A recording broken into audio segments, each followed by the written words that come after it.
Hey everyone, welcome back to the channel where today we're going to take a look at the new T-55 Enigma. The Enigma is an independent Era 2 premium medium, and for those of you who are short on time, here is my quick review. This thing should play below average, but it doesn't. On paper, everything about the Enigma is average or below, but it really doesn't play that badly at all.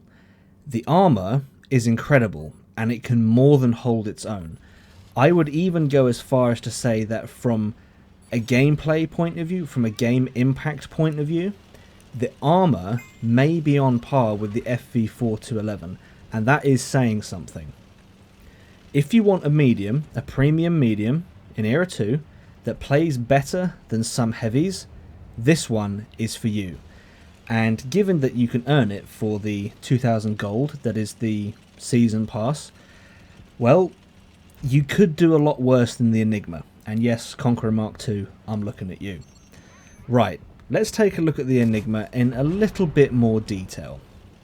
I've just stated that the Enigma is, by all accounts, a below average tank. That's what the stats say, at least. That's what you would see if you were to look at the stats pages. It has the second worst shell penetration, coming in at 376mm. The Enigma only just beats out the WZ122 by 4mm. So beating the 122 by 4mm isn't great, because at least the 122 has missiles, which the Enigma doesn't. But, you know, it is what it is at this point. The average damage per shot is 440, which is actually the worst of all Era 2 premium mediums. Its hit points are above average for a medium in this era, coming in at 2800. The max speed is average at about 57 kilometers an hour. View range is again average at 516 meters, and finally its concealment comes in at 313 meters, which that is actually pretty good. That is the best of all the Era 2 premium mediums, in fact. So you've got some really bad stats, and then you've got some of the best stats in the game in the same tank. It's an Enigma. Ah, there you go. It's an Enigma. What can we say? What we're dealing with here, though, is basically a T-55.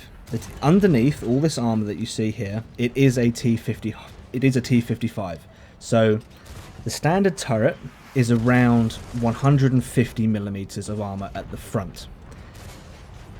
And then on top, for the Enigma, on top of that 150mm, you've got around 198mm of spaced armor at what I would call is, I would say it's roughly 45 degrees. So you've got 198mm of spaced armor angled at 45 degrees, and this armor extends around the front half of the turret, and you can probably see it here. I mean, the armor is just absorbing everything. I mean, you take 100 hit points of damage from a missile there, but I mean, that's a heck of a lot better than the 600 that WZ just took right there. So that gives you an idea of what this thing can, what it can hold itself against. So that's the front of the turret. What we also have, standard T-55 again, as I've said, you've got the 100mm on the upper glacis. The Enigma has 60mm of spaced armor on top of that. So all in all, the protection of this tank is very, very good. I think the Enigma must, I don't know if anyone can check this, but I think the Enigma must also hold the record for the largest space between spaced armor plates. I mean, the rear of the turret is 65mm, and then there's this additional 65mm plate, which is, I don't know, it must be like a meter or so from the rear of the turret. It's a real funky design, but I'm sure the design, the way it is, I'm sure it has its purpose. But anyway, it's a massive gap between the rear of the turret and this spaced armor plate. So, I mean, if it's a direct shot from behind, it'll help you. if you're at an angle, people could probably still hit the 65mm of just the standard turret at the back. Some of the softer stats then for the Enigma. The DPM comes in at 3,859. That beats the Magak 5, so the last season, end of season tank, the Magak 5. It beats the VT2 and it beats the M60 Rise. So, from all intents and purposes, the M60 Rise is actually falling further and further down the ratings as far as premium mediums go in Era 2. The Enigma has 5 degrees of gun depression, which in this game, a little bit further along in this game, you'll see me struggle a little bit, but that's because of the where I've positioned myself. I'm trying to shoot down into the valley from this little ledge here, which, you know, 5 degrees isn't enough to do that. So the limitation of the gun depression really does, it just comes down to how you play the tank. Finally, the currency stats. The Enigma has 65% silver boost, which is very, very good in my opinion. Probably that's actually the best in the game. So yeah, that is very good. It's got 10% tank XP boost, 10% commander XP boost, and a 5% free XP boost. So nothing overly special about the rest of those stats there. There's currency stats, but the silver boost, that is definitely one to pay attention to, because 65% in Cold War in Era 2 is very, very good. My prediction for the Enigma is that it will end up like the FV4-211. Well, just not exactly on the same level, but maybe just below it. As far, if you were to rank them, I think that's where the Enigma will end up. Played right, it is nigh on unbeatable. It has its weaknesses, but if you can protect those weaknesses, you will be an absolute beast.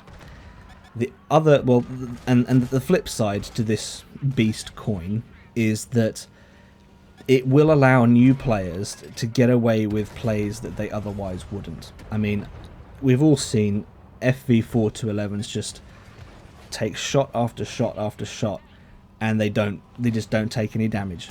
I have a feeling that this tank will be similar, not the same, because this does have more weak points. It is a medium after all. I have a feeling that this will end up in a similar way to the FV4-211, or it will be perceived in a similar way. But, you know, we'll just have to see how that goes.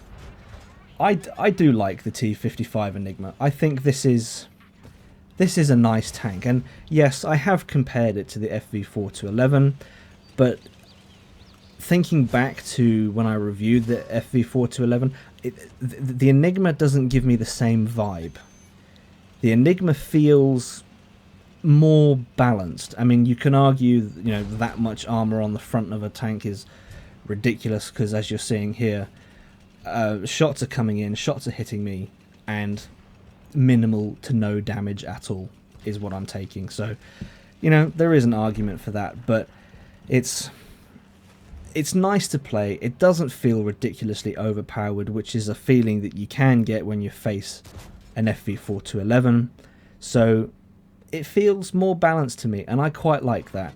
And when you combine that with the silver boost, you're going to have some very, very good earning games in this tank. I think this is going to be a very popular tank because of the armor and because of the silver. It's not going to be popular because of the gun or anything like that, the alpha, because none of that stuff is really any good. It's not really that special. But I mean, in this game, for example, you might not have the best gun statistics, but you can still enter a fight. You can still do very well. And in the previous game, we did 5,000 damage. And, you know, that isn't something to just dismiss. You know, this tank really isn't as bad as the paper statistics would make it out to be. So my recommendation is that, you know, if you want a decent premium medium in Era 2, this is a good one to pick up. And again, you can pick this up for the cost of 2,000 gold. I mean, that's a steal. I mean, for what you're getting, it was the same with the FV4-211. There are premiums in the game that will cost you sort of more than 5 times that much, and they're awful. I mean, the Conqueror Mark II, That's a heavy premium. That costs 11,000 gold, I believe, and it's just shocking.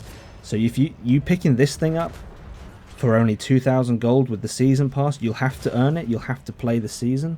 But if you do that, you're going to walk away with a very, very nice tank. So there you have it. My recommendation is that even though this thing looks like garbage on paper, it's actually really quite nice to play. Okay folks, that's about all I have for this one. If you've enjoyed this video, please leave it a like. If not, a dislike. Don't forget to hit that subscribe button, and as always, I hope you're all keeping well, and I will see you out there.